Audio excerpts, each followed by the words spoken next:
Laura? Is it useful, politically or otherwise, for the White House to have Dick Cheney as the most prominent voice, voicing the other point of view on this issue? Why would you say that?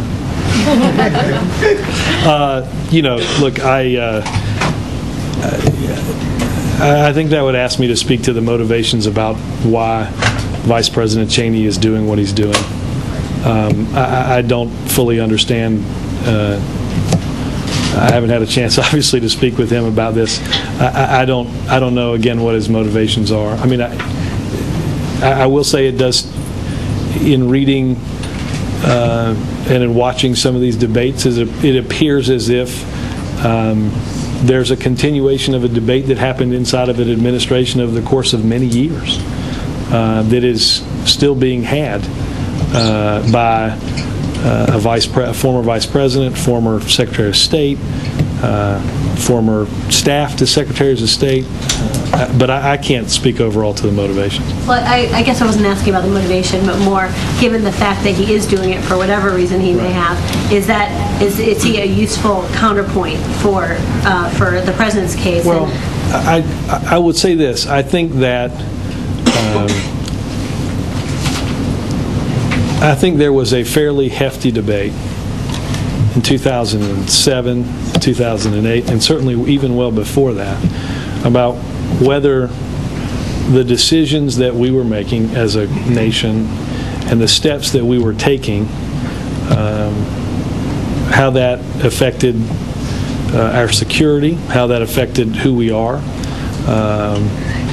And I think that debate in many ways was solved last year, and a new administration took over with new ideas, and I think you heard the president lay them out today.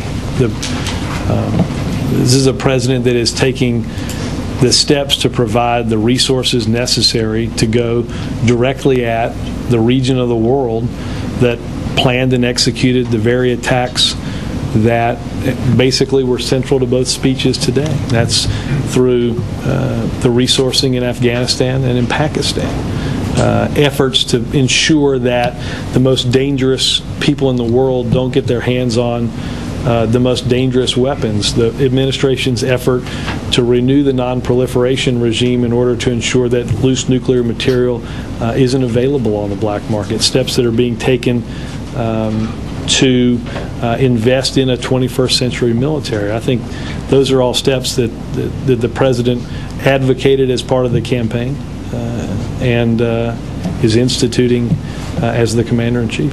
And to what extent was the timing of this speech set by the fact that you knew that the former vice president was speaking today on the same subject?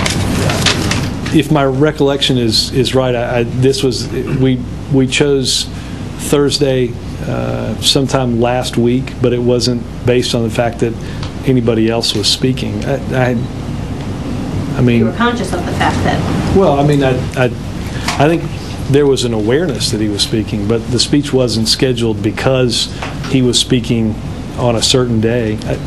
My sense is that we'd given a speech on Tuesday, he might have been somebody that had an opinion about what we said that day too. This isn't a debate that the vice president joined over the course of the past few days. I think it's been going on publicly for the last few weeks, and obviously from what you read privately in the administration for many, many years. Mark? Robert, are you saying you object or resent the vice president speaking out on this?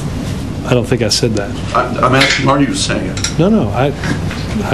Well, do you welcome him speaking out on this? I think it would be hard for me as the spokesperson for the president who spoke today at the National Archives, the repository for the Constitution, to be one that advocated, at least publicly only a few hours later, that the First Amendment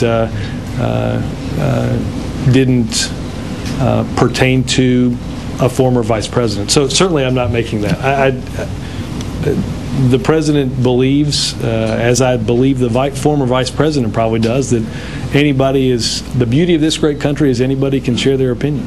Although you did take a little swipe when you said he's got a lot of free time on his hands. Well, I guess I meant that he was the former vice president. That's all. Let me tell you, I'm sarcastic by nature, Mark. I'm a little. Join the club. Yeah.